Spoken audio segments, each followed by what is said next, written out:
तो फिर का करबी आ ओई में ना बतिया डाल के हाँ मचीसा से धरा दे तो मर जरे लगबो आ तो के ना हाँ। ओई पे उल्टा है तेरे लटका दे मुड़िया बगल औरी कगड़ो पर अच्छा ठीक है मुड़िया बगल आ तू ना हाँ। ओई पर चूर चूर चूर चूर क के जरे एकदम चरचरा एकदम जोर के करी खादम करिया ये मुले करिया हो जाइबा। अरे बाप जैसे मान ले कि रुई के माले तेल में बोर देली जरेबी तो चरचरा आला अरे वही तक मुँह के चर चर चर चर हां जब तार पसीना रे तो चचरे करे। अरे बाप रे बाप फिर का करे भी आ जब तू जोर के ना हाँ। एकदम करिखा हो जेबा राखी नहीं हो हाँ। कोयला नहीं हो अच्छा तो क्या करम ना हाँ। कि कहते हैं कि डिबिया में बंद कर दे डिबिया में हाँ मुझे बंद कर दे हाँ करे जब बंद करबी तो मैं कैसे लेबो रे जैसे ससुइया कैसे लेबो कैसे बोला हम बंद तो बड़ी मार मार नहीं जैसे ससुइया कैसे लेबो है हाँ कभी कभी डिबिया के ना हाँ। थोड़ी सा खोल दे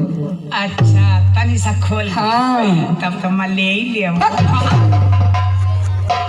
का ले बा वह ससुई अच्छा ही बात है। हाँ लेकिन जानता राजा हाँ जब नहा धो के हाँ सोरहो श्रृंगार करब हाँ अपन पूरा मेकअप लगाई हाँ तो जाना तोरा ना का का कर का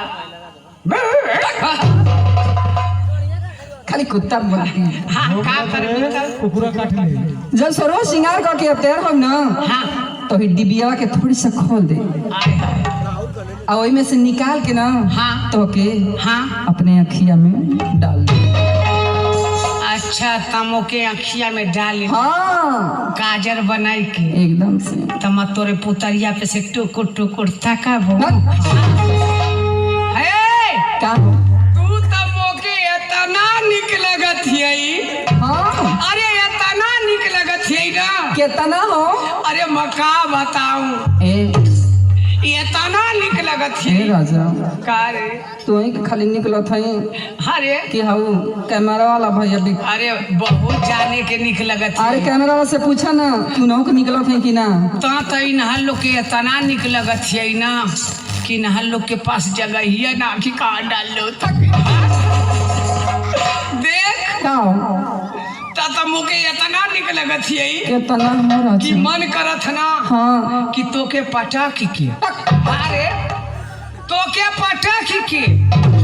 तोके खपास के आई हो दादा खपास के अरे तोके आई ठीक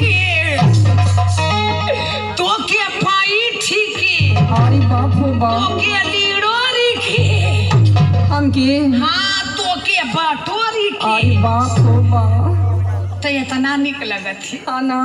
तोके गोलियाई के अच्छा आ एकदम से गोली नहीं बनाई के हाँ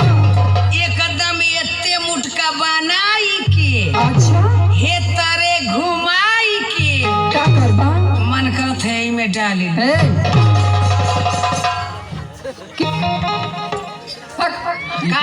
का बात है रे ना ना हम इकुल प्यार ना करब कहत है अपने गाँवा में अच्छा मान ले गोली बनाई के हाँ एकदम एटे मुठ का गोल मोल बनाई के अच्छा अपने गाँवा में खेल के घुचिया में डाल दे अच्छा ही बात है तब कहता हो मन समझ लिए खा